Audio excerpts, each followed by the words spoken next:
Cricket की दुनिया यानी गेम ऑफ क्रिकेट में आपका स्वागत है।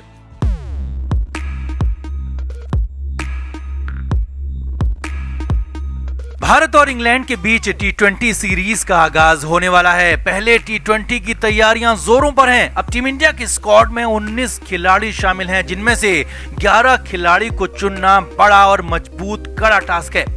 अब ऐसे में अचानक से टीम इंडिया में एक बार फिर से बड़ा फेरबदल हो गया है। 3 अभागे बदकिस्मत खिलाड़ी टीम से बाहर हो गए हैं, तो वहीं रोहित शर्मा ने मौके पर चौका मार दिया और अपनी करीबी और मुंबई इंडियंस के साथी की टीम में एंट्री करा दी है।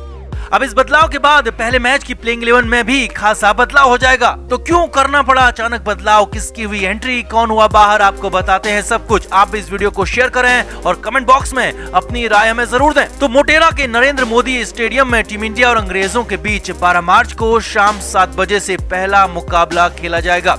इस मैच के लिए टीम इंडिया नेट्स पर खूब पसीना बहा रही है और तैयारियां अंतिम चरणों में हैं। अब इस बीच अहमदाबाद से बड़ी खबर आई है और वो बड़ी खबर ये है कि 3 खिलाड़ी, जी हाँ 3 खिलाड़ी सीरीज शुरू होने से पहले ही टीम से बाहर हो गए हैं, सीरीज से बाहर हो गए हैं। और ये तीनों ही खिलाड़ी शानदार हैं, लेकिन तीनों ही बेहद बदकिस्मत कहे जाएंगे। अब इन अभागे खिलाड़ियों में पहला नाम है वरुण चक्रवर्ती। आईपीएल में केकेआर के लिए शानदार खेल दिखाने वाले वरुण चक्रवर्ती को ऑस्ट्रेलिया टूर के लिए भी चुना गया था, लेकिन तब चक्रवर्ती चोटिल हो गए थे और अब इंग्लैंड के खिलाफ भी चक्रवर्ती को टीम में तो चुना गया, मगर अब खबर है कि वरुण चक्रवर्ती को फिटनेस की समस्या हो गई है। Varun Chakravarthy fitness test pass नहीं कर पाए हैं और इसीलिए पूरी टी20 सीरीज से चक्रवर्ती बाहर हो गए। अब पहले भी चोट की वजह से और अब भी फिटनेस की वजह से बाहर होने वाले चक्रवर्ती बेहद बदकिस्मत ही कहे जाएंगे, क्योंकि प्लेइंग 11 में उनकी जगह बिल्कुल पक्की होती, मगर अब वो टीम से ही बाहर हैं। दूसरे बदकिस्मत खिलाड़ी हैं राहुल तेवतिया। राजस्थान रॉयल्स के लिए धमाकेदार खेल दिखाने वाले तेवतिया को भी टीम इंडिया से बुलावा आया था और बेहतरीन लोअर ऑर्डर बैट्समैन के साथ साथ शानदार लेग स्पिनर हैं और फील्डर तो तेवतिया बेहद कमाल के। यानी कि टीम इंडिया में रविंद्र जडेजा की जगह पूरी तरह से तेवतिया भर देते, मगर राहुल तेवतिया भी फिटनेस टेस्ट में फेल हो गए हैं। जी हाँ, तेवतिया भी फिटनेस साबित नहीं कर पाए। हालांकि तेवतिया सिर्फ पहले 3 टी20 के लिए बाहर हुए हैं, उनका एक बार फिर से फिटनेस टेस्ट होगा और अगर वो पास कर गए तो आखिरी 2 मैचों में उन्हें मौका मिल सकता है। अब तीसरे बदकिस्मत खिलाड़ी बने हैं ऑस्ट्रेलिया दौरे में सबसे ज्यादा किस्मत वाले खिलाड़ी कहे गए टी नटराजन। जी हाँ, नटराजन के साथ तो हालत और भी बुरी है। नटराजन अभी एनसीए बेंगलुरु में ही है और अहमदाबाद में टीम को ज्वाइन भी नहीं कर पाए हैं। नटराजन का एनसीए में रिहैब चल रहा है और उम्मीद बेहद कम है कि नटराजन टी20 सीरीज खेल पाएंगे। यानी शानदार खेल की वजह से इन खिलाड़ियों को टीम में तो चुना गया, लेकिन फिटनेस ने धोखा दे दिया, फिटनेस ने इन्हें बदकिस्मत बना दिया। अब इन 3 खिलाड़ियों के नहीं रहने पर अचानक और आनन फानन में बीसीसीआई ने लेग स्पिनर राहुल चाहर को टीम इंडिया से जोड़ने के लिए कहा है। मुंबई इंडियंस के लेग स्पिनर राहुल चाहर पहले भी टीम इंडिया में रहे हैं और एक मैच भी खेल चुके हैं और रोहित के बेहद भरोसेमंद बॉलर हैं और 21 साल के राहुल चाहर को टीम इंडिया में खेलने का मौका मिलेगा। अब वरुण चक्रवर्ती और राहुल तेवतिया का तो प्लेइंग 11 में होना तय माना जा रहा था और चहल के सारे 2 अन्य स्पिनर होते, मगर अब इन दोनों के ही बाहर होने से टीम इंडिया में युजवेंद्र चहल के साथ ऑफ स्पिनर वॉशिंगटन सुंदर और लेफ्ट आर्म बॉलर अक्षर पटेल को प्लेइंग 11 में खेलने का मौका मिलेगा, जबकि तेज गेंदबाजी में भुवनेश्वर कुमार और दीपक चाहर को ही मौका मिलेगा। तो कुल मिलाकर टीम इंडिया में 4 बड़े बदलाव हुए हैं। 3 खिलाड़ी बाहर हुए हैं तो 1 खिलाड़ी अंदर आया है। अब देखना होगा कि ये खिलाड़ी फिटनेस साबित कब कर पाते हैं और कब इन्हें टीम इंडिया के लिए खेलने का, मैदान में अपने जौहर दिखाने का मौका मिलता है। तो आपका इन बदकिस्मत खिलाड़ियों पर क्या कहना है, कमेंट करके बताएं और वीडियो को अभी शेयर करें। भारत और इंग्लैंड के बीच टी20 सीरीज का काउंटडाउन शुरू हो गया है। 12 मार्च को सीरीज का पहला मैच खेला जाएगा। अब टेस्ट सीरीज में करारी हार के बाद अंग्रेजों को टी20 और वनडे सीरीज में भी हार का डर सताने लगा है। अंग्रेज घबराने लगे हैं और इसी घबराहट में अब अंग्रेज घटिया और गंदी करतूत पर उतर आए हैं। बेहद गंदे और घटिया बहाने बनाने लगे हैं अंग्रेज खिलाड़ी और बहानेबाजों की इस टीम को लीड कर रहे हैं इंग्लैंड के ऑलराउंडर बेन स्टोक्स। स्टोक्स ने भारत की तुलना गरीबों से कर दी और ऐसा कुछ कह दिया कि सुनने वालों को बेन स्टोक्स से नफरत हो जाएगी। यानी कि टी20 में हार से पहले ही अंग्रेजों का बहाना तैयार है।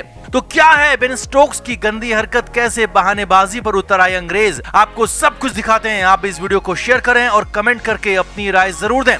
तो टेस्ट सीरीज में अंग्रेजों की 3-1 से करारी हार हुई। पहला टेस्ट इंग्लैंड की टीम बखूबी जीती, लेकिन उसके बाद अंग्रेज चारों खाने चित हो गए। पहले चेन्नई टेस्ट में इंग्लैंड को धोया गया, तो फिर अहमदाबाद में तो इंग्लैंड की लगातार 2 टेस्ट मैचों में शर्मनाक और करारी हार हुई। पूरी दुनिया में अंग्रेजों की थू-थू हुई, यहां तक कि खुद इंग्लैंड के पूर्व खिलाड़ियों ने भी इंग्लैंड की टीम की खूब आलोचना की, खूब खरी खोटी सुनाई। अब इस करारी हार के बाद और टी20 सीरीज से ठीक पहले इंग्लैंड की टीम के उपकप्तान बेन स्टोक्स सामने आए, और वो भी बहानों की पूरी लिस्ट के साथ। और इसी दौरान बेन स्टोक्स ने सारी हदें, सारी लिमिट पार कर दी और भारत को लेकर बहुत कुछ गंदा और घटिया बोल दिया। बेन स्टोक्स ने कहा कि हमें 41 डिग्री के तापमान में खेलने को कहा गया, जो हमारे लिए आसान नहीं था। स्टोक्स ने कहा कि इतनी गर्मी और उमस में खेलने की हमें आदत नहीं है और हमारे खिलाड़ियों का वजन तक कम हो गया।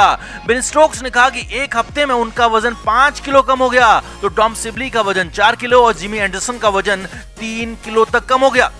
अब वजन कम होने की बात कहना तो ठीक था, लेकिन इसके बाद बेन स्टोक्स ने जो कहा वो गंदगी फैला गया। बेन स्टोक्स ने कहा कि भारतीय खिलाड़ियों को ऐसी कंडीशन में, ऐसे तापमान में खेलने की आदत है, क्योंकि वो बचपन से ऐसी ही पुअर यानी कि गरीबी वाली कंडीशन में खेलते आए हैं। हम ऐसे में नहीं खेल सकते। जी हां, बेन स्टोक्स ने यही बातें कही कि भारतीय खिलाड़ी बचपन से ही ऐसी गरीब और गंदी कंडीशन में खेलने के आदी हैं, इसलिए उन्हें फर्क नहीं पड़ता, मगर हमें फर्क पड़ता है क्योंकि हम ऐसी कंडीशन में न खेलते हैं और नहीं खेल सकते हैं। बेन स्टोक्स यहीं पर नहीं रुके। स्टोक्स ने कहा कि भारतीय खिलाड़ियों के साथ साथ मैदान में पहुंचे भारतीय दर्शक भी ऐसी कंडीशंस को एंजॉय करते हैं, लेकिन हम ऐसी पुअर कंडीशन को एंजॉय करना तो दूर, हम खेल भी नहीं सकते। यानी साफ साफ न सिर्फ भारतीय खिलाड़ी बल्कि भारतीय दर्शकों को, भारत को बेन स्टोक्स ने गरीब कहा, कमजोर कहा, बहुत कुछ गंदा कहा। और बड़ी बात यह है कि ये सब कुछ बेन स्टोक्स ने तब कहा जबकि अगले 5 टी20 मैच भी अहमदाबाद के ही नरेंद्र मोदी स्टेडियम में खेले जाने हैं। यानी अगर इंग्लैंड की टीम टी20 सीरीज जीत जाती है तो इंग्लैंड का अच्छा खेल कहा जाएगा, और अगर इंग्लैंड की टीम हार जाती है, जो कि होने भी वाला है, तो फिर कहा जाएगा कि कंडीशन खराब थी, भारतीय मैदान और भारतीय खिलाड़ी गरीब हैं, वो ऐसी कंडीशन में खेल सकते हैं, लेकिन अंग्रेज खिलाड़ी ऐसी कंडीशन में नहीं खेल सकते और इसीलिए हार गए।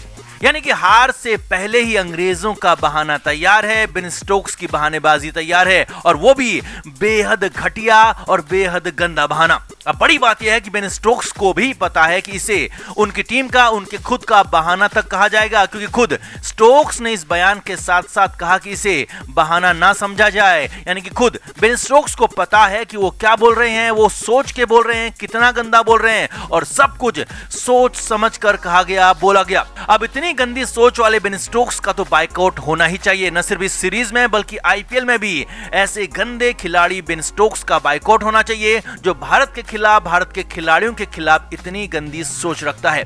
तो आपका क्या कहना है बेन स्टोक्स की इस गंदी हरकत पर? आप क्या कहेंगे? कमेंट करके जरूर बताएं और वीडियो को अभी शेयर करें। क्रिकेट के हर नए अपडेट के लिए गेम ऑफ क्रिकेट को सब्सक्राइब करें और उसके बाद बेल आइकन को प्रेस करना ना भूलें, ताकि सिर्फ आपको मिले गेम ऑफ क्रिकेट की हर खबर सबसे पहले।